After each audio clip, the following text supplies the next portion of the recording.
So, brothers and sisters, it's an odd thing. Death is. Well, not so much death, but our attitudes towards death. Setting aside Easter for just a moment, every single person from history has died. Abraham Lincoln is dead. George Washington is dead. William Shakespeare is dead. St. Francis of Assisi is dead. Caesar Augustus is dead. Every plant and every animal that ever graced the planet before now has died. If our experience on earth teaches us anything, it teaches us that death is just as natural a part of the cycle of life as is birth.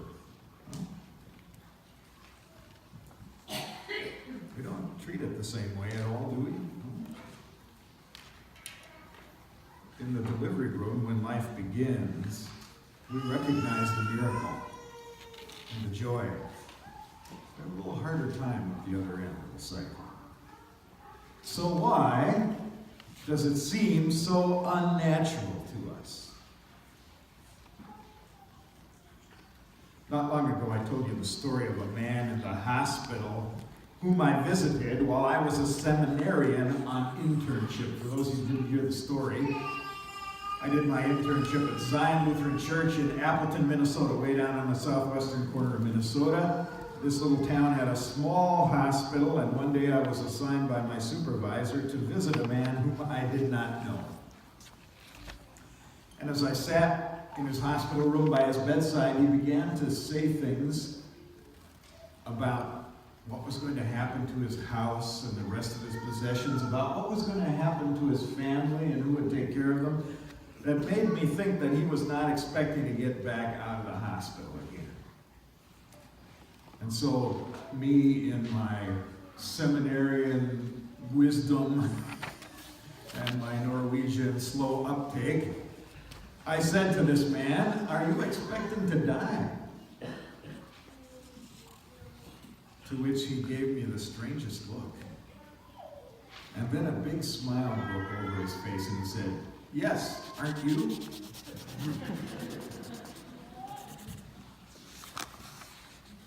Well, the honest answer is, no, not really.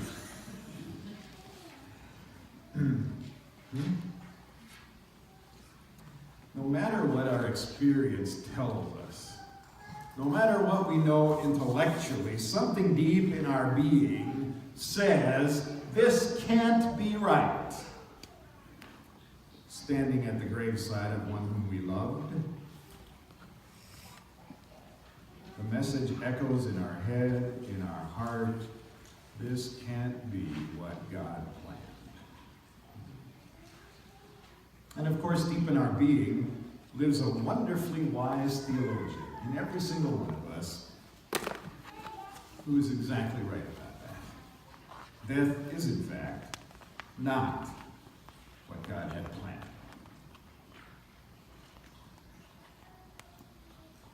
One of the signs that's outside in the yard today, thank you Scott Mathwick and Kathy Elling and all the rest who worked on them, says, I'm getting this right now, Ivy, I'm getting this right. She said I said this wrong at the early service.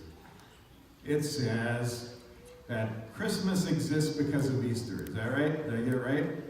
I think that's right. It says Christmas exists because of Easter.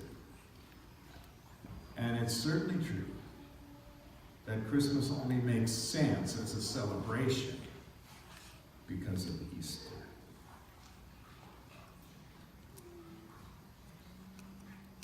If, as the old African American spirituals say, heaven is the place where there's no more dying.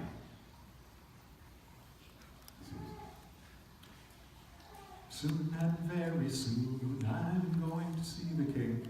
No more dying there, no more crying there, no more, etc., etc. If the old spirituals are true about what heaven is, well, it's because heaven is made to be a reflection of what God intended in the first place when he planted the Garden of Eden. But the truth is, thanks to human beings, we managed to wrench death out of God's plan for life. Thank you, Adam and Eve, but there's plenty of blame to go around. But in the spectacle that we saw, when we were seated at the foot of the cross in awe and wonder on Good Friday, was the drama that happened when Jesus wrenches life back again from the jaws of death. We knew death was a mistake, our mistake. But life, that's a miracle. The first time it came our way, we recognized it, did we not? In the delivery room, or wherever it was. But it's just as much a miracle the second time it comes our way. They were going to the tomb on that first Easter Sunday morning. Mary Magdalene and Mary, the mother of Jesus, to do for him what they hadn't had time to do that Friday before. And much to their absolute amazement, when they get to the tomb, it is open. The stone is rolled away. And the angel tells them the amazing story of the miracle that has happened. This Jesus who is dead is not here anymore, he's alive. And Mary Magdalene and Mary, the mother of Jesus, are commissioned by Jesus himself to become the first apostles. You know, the word apostle means somebody who's sent out to bring a message. In the Greek Orthodox Church, they call Mary Magdalene the apostle to the apostles because she was the first to bring the news. Huh? With great joy, they obeyed Jesus' command to go and tell, to bring witness to the risen Christ. So think back over the last few months. Think about the gospel story that began in fear. Remember how Joseph was afraid to take Mary as his wife? He took a message from an angel, "Do not be afraid, Joseph. That which is conceived in Mary is of the Holy Spirit." And it continued in fear when a king, worried about his own power, tries to kill all potential rivals, including babies and 2-year-old children. It progresses in fear, while the authorities of the Jews recognize in Jesus something that may upset the apple cart for them. And it reaches its acme in fear there at the foot of the cross, when all those who know and love Jesus and expected that he was the Messiah watch in disbelief as he is put to death as a common criminal. And when the women come again to the tomb on that morning, even what they found when they didn't expect to find anything positive fills them, the gospel says, with joy, yes, but also fear. And Jesus comes and says to Mary Magdalene and Mary his mother, "Don't be afraid. Only tell the good news." And Jesus' command to the women becomes a command to all of us.